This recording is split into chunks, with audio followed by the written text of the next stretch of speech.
হৃদয়পুরে বসবাসকারী সুজয় ও শাকিল ছিল খুব ঘনিষ্ঠ বন্ধু। দুজনেই কলেজে পড়ে এবং রহস্য, ভূত, অ্যাডভেঞ্চার নিয়ে পড়তে খুব ভালোবাসে। গরমের ছুটিতে তারা ঠিক করলো শহরের কোলাহল ছেড়ে একটু গ্রামে ঘুরে আসবে। শাকিলের দাদুর একটা পুরনো বাড়ি আছে নদীর ধারে। বহুদিন ধরে সেটি বন্ধ পড়ে আছে। শাকিলের মা বলেছিলেন, ওই বাড়িতে এখন কেউ থাকে না, খুব স্যাঁতস্যাঁতে আর ভাঙাচোরা। তাছাড়া কিছু অদ্ভুত ব্যাপারও হয় শুনেছি। কিন্তু এই সাবধান বাণী তাদের উৎসাহ আরো বাড়িয়ে দেয়।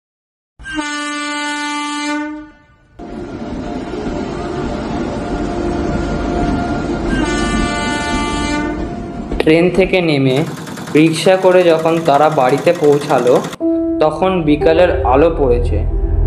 বাড়িটা দেখে তাদের শিরদাঁড়া দিয়ে ঠান্ডা একটা স্রোত বয়ে গেল। বাড়ির ছাদে শ্যাওলা, দেওয়ালে ফাটল, জানলার কাচ আধখানা ভাঙা। লোহার দরজাটা ঠেলে খোলার সময় এমন একটা শব্দ হলো যেন কেউ অনেক বছর ধরে ওই দরজা খোলেনি। ইস, এ বাড়িতে তো ভূত থাকলেও অবাক হব না। আর সেটাই তো মজার ব্যাপার, ঠিক যেন কোনো হরর ফিল্মের শুরু। তারা বাড়ির ভেতর থেকে ঢুকে ঘর গুছিয়ে নিল। একটা পুরনো কাঠের বিছানায় মশারির মধ্যে ঢুকে রাতটা কাটানোর প্রস্তুতি নিতে লাগলো। রাত 1টা। হঠাৎ জানলার কাছে টক টক শব্দ। সুজয় উঠে জানলার দিকে তাকালো। সেখানে এক ছায়া মানব দেখা গেল।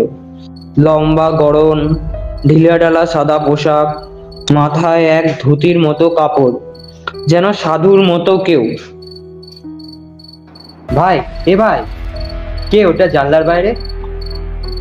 আরে গ্রামের কেউ হবে, ভয় পাস না। কিন্তু সত্যিটা ছিল আরো ভয়ঙ্কর।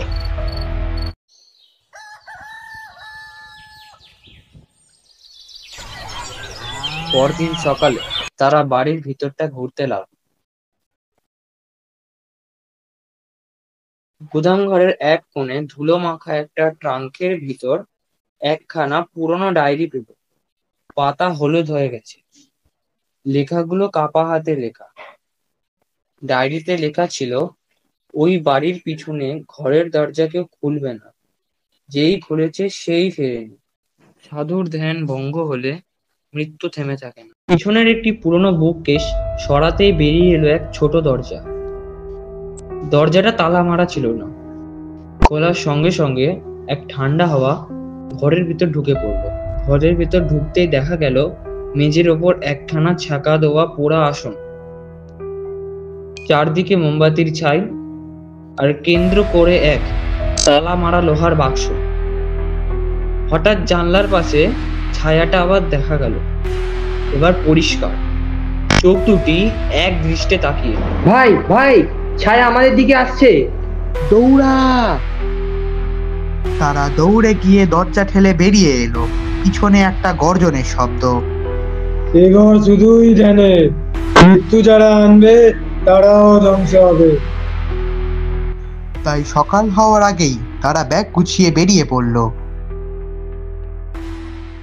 শহরে ফিরে ইন্টারনেটে খোঁজ করে তারা জানতে পারলো এই সাধু একজন যোগী ছিলেন, যিনি মৃত্যুর আগে পর্যন্ত একা একা ধ্যান করতেন।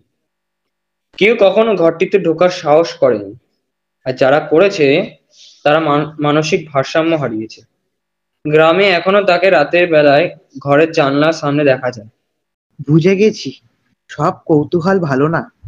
এই টিপের গল্প দিয়ে ইউটিউবে হিট হয়ে যাবে।